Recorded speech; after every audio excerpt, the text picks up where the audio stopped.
Assalamualaikum warahmatullahi wabarakatuh.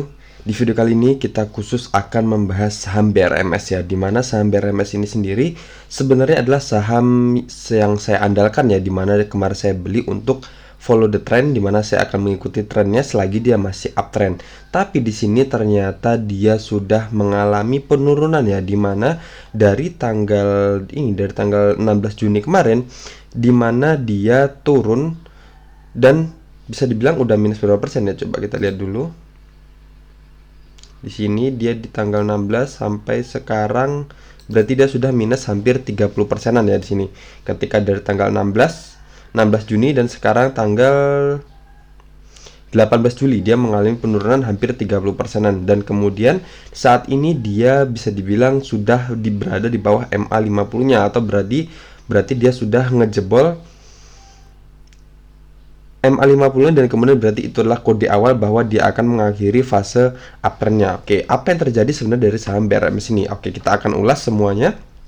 Nah, kita lihat sendiri untuk polanya sendiri. Kita lihat dari saham BRMS ini dari 10 tahun terakhir. Saya menggunakan bantuan Stockbit ya. Nah, dimana kalau di bulan Juli dari 10 tahun terakhir dari 2013 rata-rata dominannya di sini merah ya, jadi minus. Dan kemudian kalau kita lihat di tahun 2013 di bulan Juli dia minus 26,59%, kemudian di 2014 dia positif ya, positif 17,91%. Tetapi di tahun-tahun selanjutnya dia minus-minus ya di sini ya. Oke, dia minus 44, 4%, 11%, dan kemudian di tahun 2021 juga dia minus 19,09%. Dan kemudian di tahun 2002 berjalan, di bulan Juli ini dia juga sudah minus 13,01%. Tapi kalau sebelumnya di bulan Juni kemarin, kalau dari pola sebelumnya di bulan Juni di tahun 2021 dia hijau ya, menghijau, dan di sini di 2022 dia menghijau. Oke, coba kita lihat di 2022 di bulan Juni kemarin. Oke, kalau di bulan Juninya emang dari awal Juni dia menghijau ya, sampai pertengahan Juni dia menghijau, dan kemudian baru dia baru dia mengalami penurunan. Berarti kalau bisa dibilang secara rata-ratanya dihitung dia masih positif gitu ya, walaupun dia cuman awal-awal bulan aja dia positifnya, dan kemudian di pertengahan bulan Juni dia minus ya. Oke, seperti itu. Jadi bisa dibilang dari polanya sendiri emang ternyata kalau di bulan Juli ini emang dia minus ya. Selanjutnya kita lihat dari finansialnya. Oke, kalau kita lihat dari finansialnya dari saham BRMS ini sendiri, ya ini BRMS kan. Nah, dari total pendapatannya dia sebenarnya ada peningkatan ya, dimana kalau dari tahun-tahun sebelumnya di sini di 2021 aja misal kuartal awalnya dia 20 miliar, dan kemudian kuartal kedua ini ada peningkatan drastis ya dari 20 miliar dan sampai ke 69 miliar, dan kemudian menurun lagi di kuartal ketiga. Kuartal ketiganya dia turun, dia cuman 29 miliar dibandingkan dengan kuartal kedua sebelumnya. Dan kemudian kuartal keempat dia ternyata meningkat lagi, atau bisa dibilang lebih besar dibandingkan dengan kuartal sebelumnya. Dan ternyata di kuartal 1 di tahun 2002 dia juga bisa dibilang sudah lebih tinggi lagi atau lebih besar dibandingkan dengan kuartal 4 tahun 2021 ya. Sebanyak 43 miliar untuk total pendapatannya. Dan kemudian kalau kita lihat di sini laba bersih tahun berjalan, bisa dibilang untuk kuartal 1 di 2002 ini bisa dibilang menurun ya dibandingkan dengan kuartal 4 di tahun 2021. Itu di sini, kenanya itu di sini. Sebenarnya di sini kalau kita lihat ya, kalau kita lihat dari total beban pokok penjualnya dia menurun dibandingkan dengan kuartal keempat kemarin, di mana kuartal keempat kemarin dia 26 miliar, dan kemudian di 2022 di kuartal awalnya dia cuma 20 miliar aja. Dan kemudian di sini kalau kita lihat juga total beban usahanya juga ternyata lebih tinggi ya. Nah, di sini laba usahanya di sini positif, dan kemudian di kuartal 4 kemarin bisa dibilang dia minus di sini. Nah, kemudian di sini kenanya ada muncul angka 1 triliun di sini di pendapatan atau penghasilan di beban lain-lain ini. Coba kita buka di sini. Nah, di sini adalah di sini ada pendapatan lain-lain ya. Di sini kalau kita lihat di kuartal 4 2021 kemarin, di sini ada pendapatan lain-lain di mana dia ada 1 1,256 miliar atau bisa dibilang 1.256 ya. Oke. Nah, di sini dan kemudian di sini akhirnya atau laba bersih tahun berjalannya dia otomatis di tahun 2022 kuartal awalnya berarti dia lebih kecil dibandingkan dengan kuartal 4 di tahun 2021-nya. Oke, berarti di sini laba bersihnya menurun ya dibandingkan dengan laba bersih tahun berjalan di kuartal keempat 2021 ya. Oke. Oke, jadi seperti itu ya. Data ini saya dapatkan dari Stockbit. Nanti kalau ada yang salah dari data ini silahkan dikoreksi ya. Tapi dari sini dari data yang disuguhkan, kalau kita simpulkan berarti laba bersih tahun berjalan di kuartal 1 2022 ini menurun ya. Jadi situ. Nah, sekarang kita lihat dari transaksi asing ya dari saham BRMS ini, dimana kan saham BRMS ini bisa kita lihat dari awal dari pertengahan bulan Juni ada penurunan terus di sini dari tanggal 16 ya. Oke, kita lihat dari tanggal 16 di sini saya buatkan 16 Juni sampai tanggal 19. Tahu 19 belum ya? Tanggal 18 Juli ya. Oke, kita lihat tanggal 16 Juni sebenarnya di sini ada akumulasi lumayan cukup banyak ya, dimana dia ada akumulasi sebanyak 169 miliar ya total transaksinya. Dan kemudian dia tanggal 17 Juni juga masih akumulasi. Kalau kita lihat di sini berarti 16 17 asing akumulasi. Dan kemudian tanggal 20 Juni juga asing masih akumulasi di sini. Oke. Dan kemudian dia baru mulai jualan mencolok di tanggal 22 Juni ya. Di tanggal 22 Juni dia jualan sebanyak 21,80 miliar dan kemudian di tanggal berapa ini? Di tanggal 27 Juni dia jualan. Nah, di sini bisa kita lihat ya, di sini dominannya dia jualan ya di sini. Jadi di sini yang warna hijaunya 1 2 3 4 5 6 7. Jadi cuma 7 aja yang akumulasi dan kemudian lainnya distribusi semua di sini. 1 2 3 4 5 6 7 8 9 10 11 12. Ada 12 tanggal yang dia ada distribusi terus-menerus ya. Atau tambah ini tadi ya, ini belum masuk ya. Oke, berarti ada 13 ya dengan yang tanggal 21 Juni ini. Oke, di situ dia distribusi terus-menerus dan kemudian di tanggal 15 dan tanggal 15 Juli kemarin dia masih distribusi dari transaksi asing kayak di sini ya, di mana di tanggal 18 Juli kemarin BRMS ini minus lagi 3,60%. Berarti di sini asing masih distribusi ya. Jadi belum ada akumulasi, di mana sebelumnya kemarin 2 hari dia akumulasi dan kemudian 2 hari ini dia 2 hari selanjutnya dia ada distribusi. Apakah di hari ini tanggal 19 nanti apakah dia akan lanjut kembali akumulasi ataukah dia akan kembali distribusi lagi ya dari transaksi asingnya. Kita lihat aja nanti. Berarti kalau asing nanti distribusi lagi ada kemungkinan saham BRMS ini akan lanjut turun lagi ya. Oke, selanjutnya kalau kita lihat dari broker summary-nya.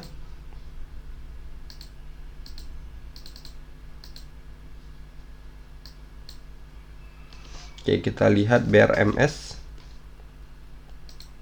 Kita lihat aja dari tanggal 16 Juni ya.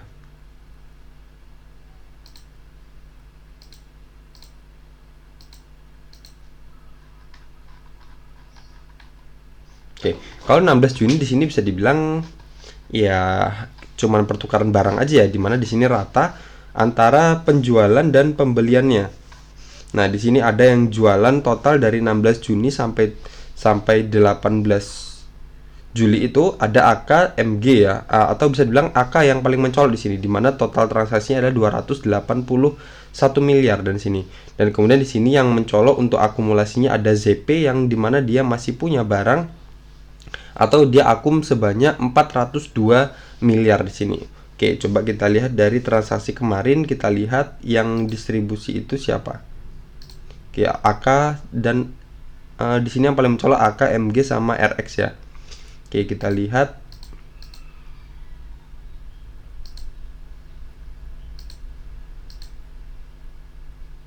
Oke, ternyata di sini yang distribusi kemarin tanggal 18 kemarin Oke, di sini ya jelas ya di sini. Kalau kemarin itu ada distribusi di mana sellernya sedikit dan bayarnya banyak. Dan di sini yang paling mencolok ada YU ya. YU kemarin distribusi sebanyak 5,8 miliar dan SQ juga distribusi sebanyak 4,2 miliar, dan yang borong ada IF dan ZP ternyata masih borong ya di sini ZP. Oke, ZP masih borong. Tadi ZP ya. Coba saya cek dulu daripada salah ya. Oke, ternyata ZP ya, ZP masih borong sampai sekarang pun ZP masih akumulasi ternyata.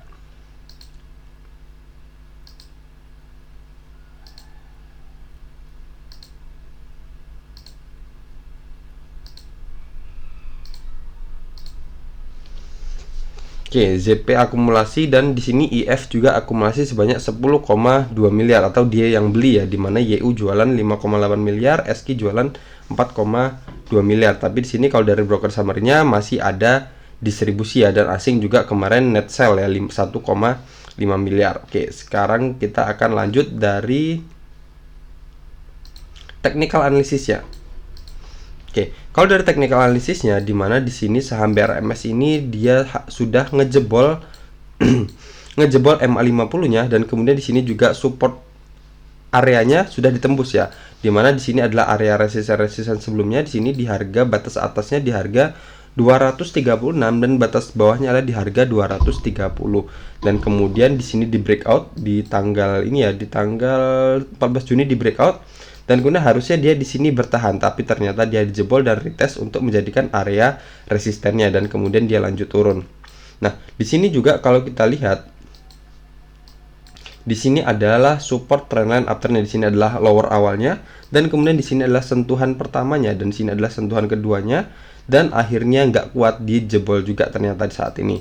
Dan kemudian posisinya saat ini dia sudah membentuk lower low ya, dimana terbentuk sebelumnya di sini adalah lower high ketika dia masih berada di atas harga 220, berarti harusnya masih aman, dia masih istilahnya masih sejajar dengan lower high sebelumnya. Tapi ternyata di sini dia sudah ngejebol harga 220-nya, berarti otomatis dia lower high-nya sudah rusak ya, bisa dibilang struktur uptrendnya sudah rusak, dimana dia tidak membentuk lower high selanjutnya, tapi malah terbentuk lower low, atau bisa dibilang support yang lebih rendah, atau akan membentuk support yang lebih rendah dibandingkan dengan support sebelumnya di sini. Nah, berarti di sini untuk saham BRMS ini secara teknikalnya ternyata dia sudah membentuk lower low, atau bisa dibilang sudah merusak struktur uptrendnya yang valid ya, dimana sebelumnya terbentuk lower high, lower high, lower high, lower high, dan ternyata yang sekarang terbentuk adalah lower low, dimana dia sudah ngejebol harga 220-nya. Berarti secara teknikalnya di sini agak kurang bagus ya untuk saham BRMS ini untuk kita hold. Coba kita lihat dulu menggunakan time frame yang lebih besar. Oke, saya gunakan bulanan. Oke, ternyata tidak ada ya, nggak bisa dicari lagi secara ininya, secara trendline-nya atau membuat garis trendline-nya. Jadi kita masih ada harapan di sini di MA 200-nya ini ya. Nah, jadi kita masih ada harapan di sini. Coba kita lihat jaraknya dari ini ke MA 200-nya ini sekitar 18%-an ya, jadi hampir 20%-an. Nah, jadi harapan kita kalau kalian yang masih mau hold saham BRMS ini, kita masih ada harapan di MA 200-nya. Tetapi kalau seumpama MA 200-nya ditembus juga, berarti kita harus siap menambah menambah minus kita atau menambah kerugian kita menjadi 18%-an. Jadi misal kalau ada yang beli di harga-harga atas ini, misal aja harga di harga 238 ya misalnya, atau di harga 240-an. Nah, berarti minus kita ketika MA 200 ini nanti ditembus, berarti minus kita akan jadi sekitar 27,37% ya dari saham BRMS ini. Tapi kalau seumpama nanti dia MA 200 ini nggak ditembus, berarti ada kemungkinan dia akan masih melanjutkan fase uptrendnya, atau bisa dibilang MA 200 itu adalah penyelamat terakhir ya dari tren jangka panjangnya. Selagi belum ditembus MA 200, berarti secara tren jangka panjangnya saham ini masih bergerak uptrend. Tapi kalau seumpama MA 200 ditembus juga, berarti secara tren jangka panjangnya dia akan memasuki atau fix akan memasuki fase downtrendnya, di mana dia sudah memberikan kode awal, di mana dia sudah ngejebol MA50-nya, dan kemudian MA200 ditembus juga, berarti dia akan mengakhiri fase uptrendnya dan akan memasuki fase downtrendnya dari saham BRMS ini. Jadi tentukan pilihan kalian ya. Kalian mau keluar di mana? Mau keluar sekarang di mana dia sudah ngejebol MA50, sudah ngejebol trendline uptrendnya dan sudah membentuk lower low di sini, atau mau keluar di sini, atau mau keluar ketika nanti dia fix sudah menembus MA200-nya. Jadi tentukan pilihan kalian ya. Nah, untuk kalian yang masih belum punya saham BRMS ini ya, saya sarankan untuk pantau aja dulu pergerakan saham BRMS ini akan kemana. Apakah dia akan turun dan memantul di MA200-nya ini? Apakah dia akan naik dan kembali ke jalur uptrendnya lagi? Tapi untuk saat ini tidak saya sarankan untuk masuk dulu ke saham BRMS ini. Oke, jadi seperti itu ya. Jadi saham BRMS ini sendiri kalau dari polanya,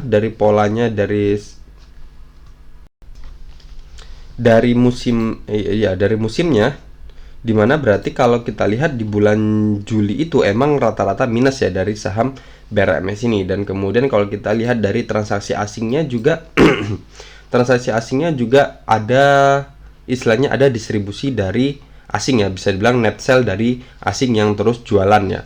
Dan kemudian kalau kita lihat dari broker summary-nya tadi, di sini saham ini masih ada distribusi kemarin di tanggal 18 Juli kemarin juga ada distribusi. Dan kemudian kalau dari technical analisisnya, di sini bisa dibilang dia sudah memberikan kode awal bahwa dia akan memasuki fase downtrend, tapi kita masih ada pengaman di MA200 di sini, apakah dia akan ditembus atau enggak di sini.